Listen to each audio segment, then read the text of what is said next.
Pode começar. É, Olá, professor. Nós vamos iniciar a apresentação do nosso trabalho aqui na análise do artigo, né, a modelagem e utilização de energia solar concentrada usando metodologia de superfície de resposta.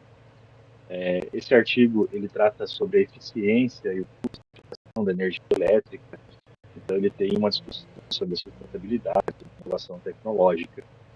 E no âmbito desse estudo, foi feito ali é, as análises, né, levantamento de dados, em cima ali da geração solar, né, que no artigo está como solar múltiplo, a distância entre os coletores, a quantidade de coletores e a capacidade de armazenamento. Esse artigo ele esteve publicado, foi publicado pela Elsevier em novembro agora de 24. O título em inglês dele está na tela e os resultados ali que a gente avalia, antes até de falar um pouco da motivação, mas a gente vai trabalhar, o artigo trabalha em cima da energia gerada, o custo é, nivelado dessa energia, fatores de capacidade, o consumo de água, a área de ocupação, tratando muito a motivação, né, e o problema prático vem da crescente demanda global aí por fontes de energias sustentáveis e limpas. E então ele vem na esteira desse problema, tentando otimizar a produção de energia solar. Nós temos ali, por exemplo, os altos custos, né, altos custos iniciais, o investimento de capital necessário para a construção de uma planta CSP, ela muito maior, né, quando se compara com outros sistemas. O CSP é o que ele trata no trabalho, é o Concentrated Solar Power. É uma forma de você tentar, ocupando menos espaço, gerar mais energia. Basicamente, a gente pode resumir assim. E tratando isso, obviamente, uma geração de larga escala, né? Não é, em escalas menores. E os desafios que esse tipo de implementação sofre, né, são desafios técnicos, econômicos, ambientais, além da competitividade que ele tem em relação, né, com outras tecnologias. Por isso a gente entra na questão dos altos custos, da eficiência energética, o consumo de recursos e a otimização do design, né, que daí entra nos parâmetros de projetos ali, que daí vai trabalhar lá com os múltiplos solar, o espaço, né, entre as fileiras das placas, os números de coletores por loop, o tamanho de armazenamento térmico, e porque tudo isso afeta a eficiência, né? Eficiência, custo e a sustentabilidade.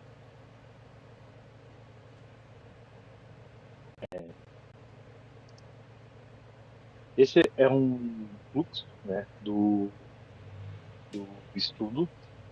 A, a parte em vermelho é a parte onde foi tratado da questão do design, né, do experimento, de como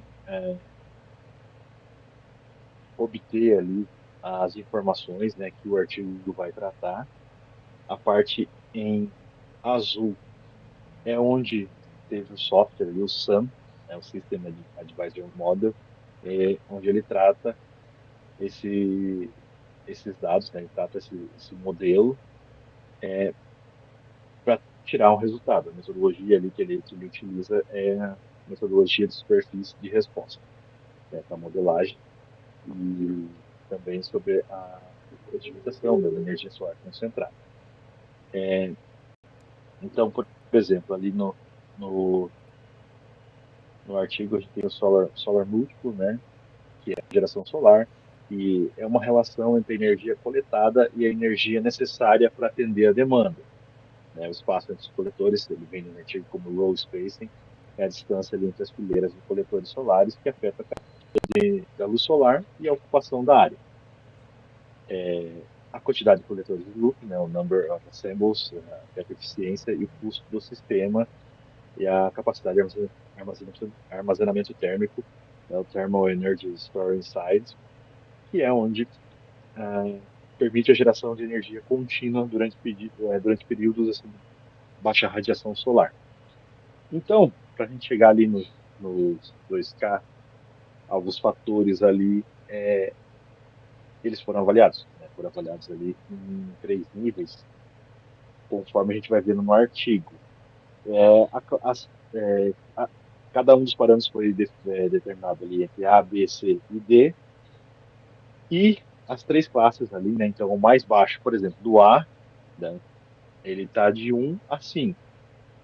O B está de 10 a 30, o C de 4 a 10, o D de 5 a 15, que é o delineamento experimental que foi gerado ali usando o software do Design Expert, e ele permite depois criar aí as matrizes experimentais otimizadas aí para RSE.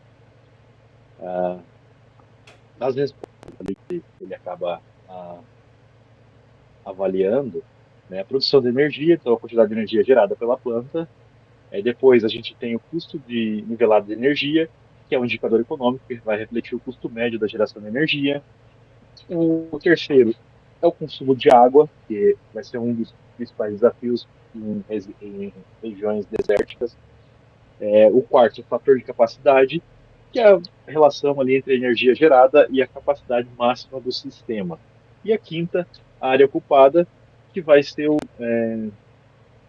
muito importante, porque é um critério ali que vai contribuir para a redução de impacto ambiental. Então, a metodologia passa aí por esses 5 pontos do estudo. Daí a gente tem o desenvolvimento do modelo. Então, o modelo preditivo que ele utiliza é a abordagem ali de superfícies de segunda ordem. Então, a função que é utilizada, ela é expressa como a gente vê na tela, onde o y vai ser a resposta avaliada, o x em si, os fatores independentes, então o A, B, C, né, o somatório ali, e os beta 0, beta I 2, beta I, beta 2i, beta IJ, os coeficientes estimados pelo modelo. Então, cada um ali segue no seu somatório, somando, e o E ali, o erro aleatório, né?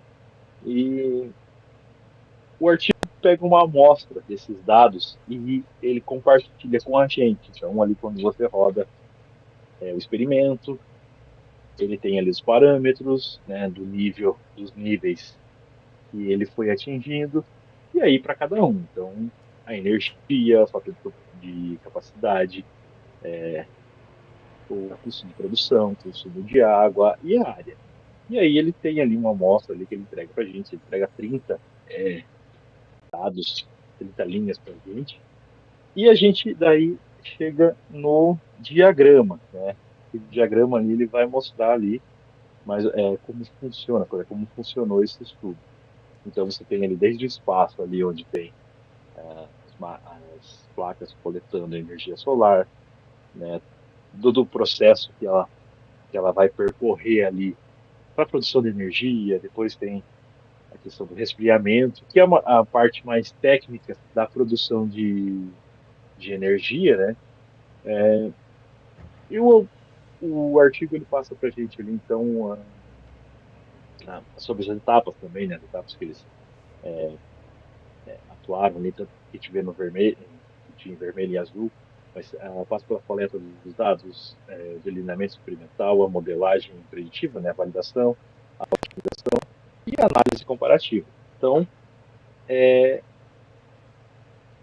a partir de agora, a gente vai passar então para análise dos resultados dos dados ali daquela tabela. Então, nós começamos a análise aqui na carga, com o carregamento dos dados, usando a função Tibble-Tribble. Foram utilizados as 30 rodadas utilizados para o estudo no artigo. Nós fizemos uma reprodução exatamente igual ao artigo, resultando nesses resultados com os 4 fatores e as 5 respostas. As respostas já foram codificadas pelo Y, identificados como Y1, 2, 3, 4 e 5.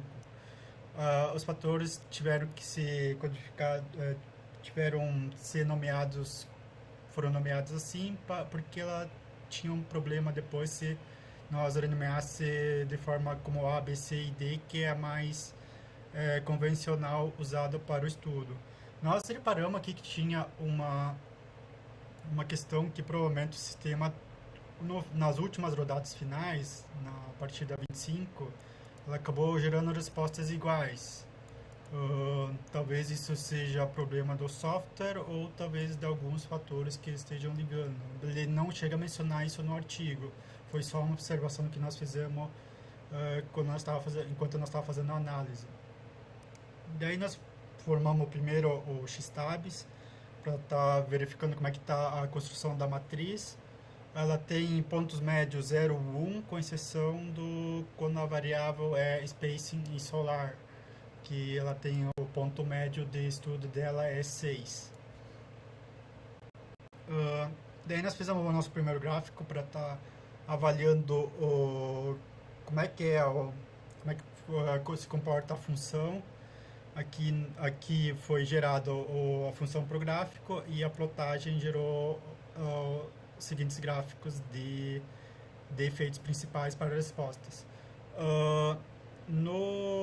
Na questão para a resposta para a energia, ela tem uma curvatura decrescente com ponto de máxima, sendo a concavidade para cima.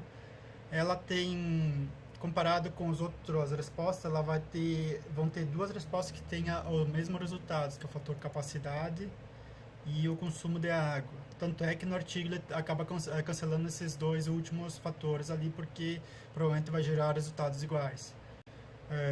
No custo nivelado, ela vai ter uma concavidade para baixo, identificado dessa forma vai ter pontos de mínimos. Por fim, o diário ele vai ter um formato linear. Ele também é excluído no artigo, acho que por causa que as respostas tendem a não ser muito significativas por essa questão, que ela não tem muita estabilidade. Daí a questão da codificação dos valores, utilizando o método da superfície de respostas. Fizemos uma forma convencional e o resultado da codificação gera resultados menos 1, 0, 1, conforme os valores originais. O 1 corresponde ao maior valor, o 0 ao valor médio e o menos 1 é o valor mínimo dos fatores. É um fatorial 3K fracionado que foi feito estudo, porque se fosse feito o modelo completo do estudo, o fatorial completo daria 81 rodadas, que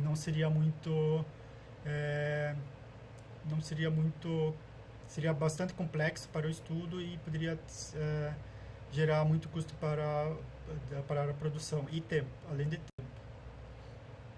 Daí o resultado do nosso modelo, feito num fator de segunda ordem, do nosso modelo, ele gera os seguintes resultados: valores mais significativos sobre o fator Y1, que é o de energia, capacidade de energia solar. Os valores mais significativos são o A, o D, as interações AC, AD, e os quadráticos de A quadrado e D quadrado. E o resultado de A nova. E o gráfico, nós fizemos um gráfico de Pareto exibindo os valores mais significativos ali que nós identificamos. E também para o custo nivelado foi feito o mesmo tratamento. Os resultados os resultados mais significativos foram os valores de A até D, A, B, C e D, as interações AB, AC e AD, e os quadráticos de A e D. Daí a questão do gráfico, pode verificar.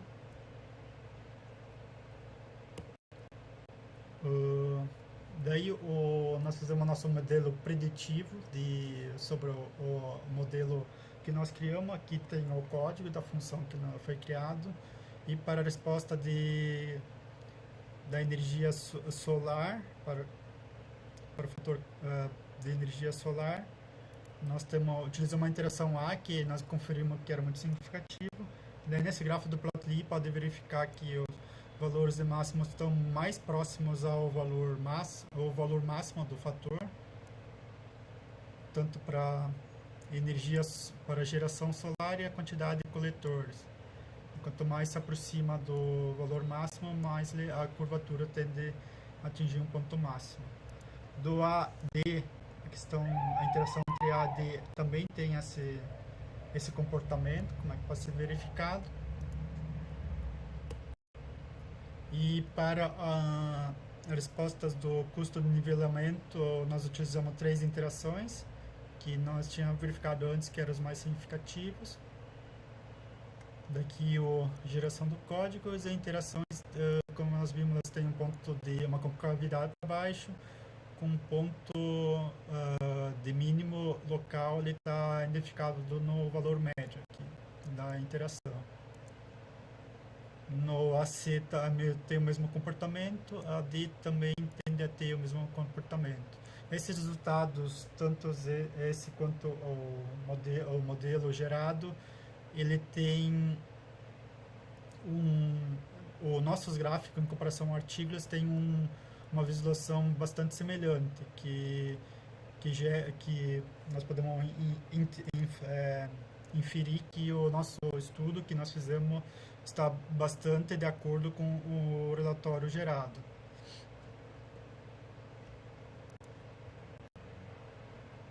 Daí a nossa conclusão que o estudo gerou insights significativos.